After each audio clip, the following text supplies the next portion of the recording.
All right, music fans and music foes and just people that hate me, I'm back. Yep, it's Dave. It's the Real Music Observer, observing real music in real time for real people, just like you, right there, and me.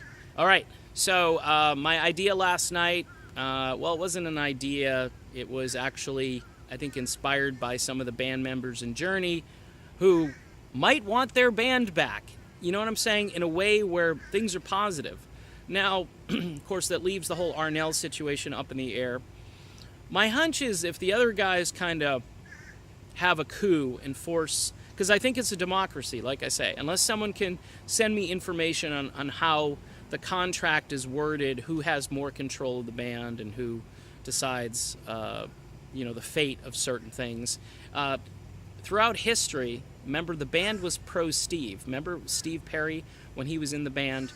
He had the reins, and it was admitted a number of times by both Jonathan Cain and by Neil Sean, the guitar player, that Steve Perry had the reins to this band.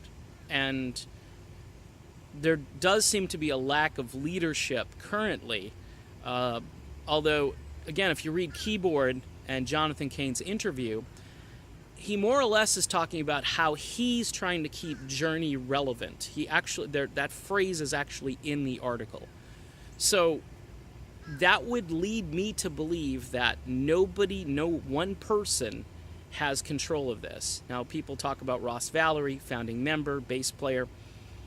I don't think Ross really cares. I think he cares to a point where he certainly showed that he was on Team Cain, Team Pineda, when he went to the White House and was involved with that he was kind of taking that side. So to me, he's still a player, and he also lends credibility to the fact that if he stays, you've got a founding member in the group. Again, apologies to Andrew McNeese, who last night basically said, no way, you can't cross this line. And I say, you cross the line and you run across the line, and you do it with a guy like Josh Ramos, who, if you don't know who Josh is, I would put him at the very top of the list of guitar player replacements. He's got the right tone. He plays ballads with passion.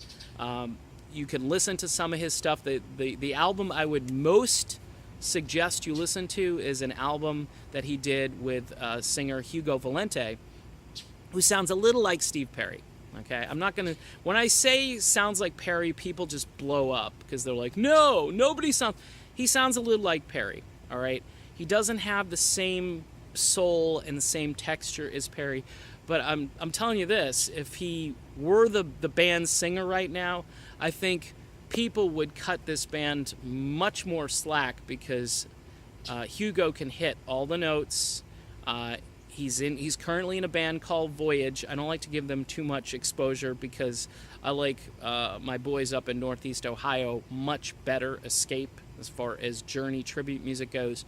But Hugo's in his own band. He's recorded, which is different from my buddy Jason, who hasn't recorded anything with anybody, and so I can't judge him versus Hugo. But I can tell you, Hugo has recorded and done some stuff with this guy Josh Ramos, and the Hugo Ramos or the Ramos Hugo project it's if you like Journey, you should really dig that up. By the way, give it like a day or two to grow on you, because it just all of a sudden you get it. When you first listen to it, you're like, it sounds almost a little too, I don't know, the texture of it at first listen, you're just like, they're just trying to be Journey wannabes. But then you listen to it more, and there's more depth to it, more texture to it. The slower songs are just, you can hear Journey throughout this album, but it's kind of fresh and it's presented in a different way. There are a lot of complex melodies and things like that will kind of take you away from sort of the I don't know, the garden variety sound that Journey has. Not that it's garden variety, but I'm just saying it tends to be a little, when you get used to something, you're used to that, but when you hear something different, it takes you a while to get used to that. So I try to explain that. It sucked. I'm sorry. Okay. The bottom line is this guy Ramos could easily replace Mr. Neil on guitar and not skip a beat, and probably be more humble, more grateful, more thankful, or he might not even do it. You know, he might just say, you know what, I don't want to be in this fishbowl. And who's to say, by the way, that anything's going to happen? Maybe a year will go by, these guys will all get back together again, and all of this drama will go away. But I don't see Neil, like, stopping. Like, he's either trying to push this apart so he can go off and do his own thing and never come back, or the other guys are like, go ahead, blow the thing up, because we'll put it back together without you. And I think those are the two things that you need to look at as possibilities as to what might happen. To have Ramos on board, though, would be awesome, because he knows this stuff. He could play it, and he might even play it better. Oh, I can't believe, wow, you said that. Yeah, here's the thing. When you're a name brand guitarist and you're in the spotlight day after day, I mean, there are thousands of guitar players, or maybe at least hundreds, that you've never heard of, that probably can play circles around the people that you've heard of. And it's just as far as, it's just media exposure. It's just, you know, well, their name is, they're a brand, so you trust that brand. But who's to say somebody else doesn't come along and just blow them out of the water, even though you've never heard of them, and you would just not put them on the same pedestal because you know one guy's name and you haven't heard of the other guy, all right? Some people study music. Some people are classically trained. And I'm not saying, look, Eddie Van Halen, I guess, taught himself how to play, right? And people might argue that he's the best. I would put him in the top 5 for sure.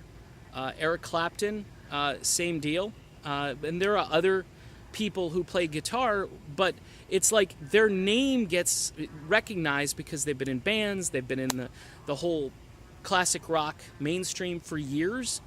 But who's to say somebody like a Josh Ramos doesn't say, hey, no, actually, if you look at Ramos, he's in this band called Hardline, where Neil actually played in this band way back, in the early 80s, mid 80s, something like that. And so it's it's kind of like, this is sort of the farm system, and Ramos to me is the guy. But you can pick your guy if you got better suggestions.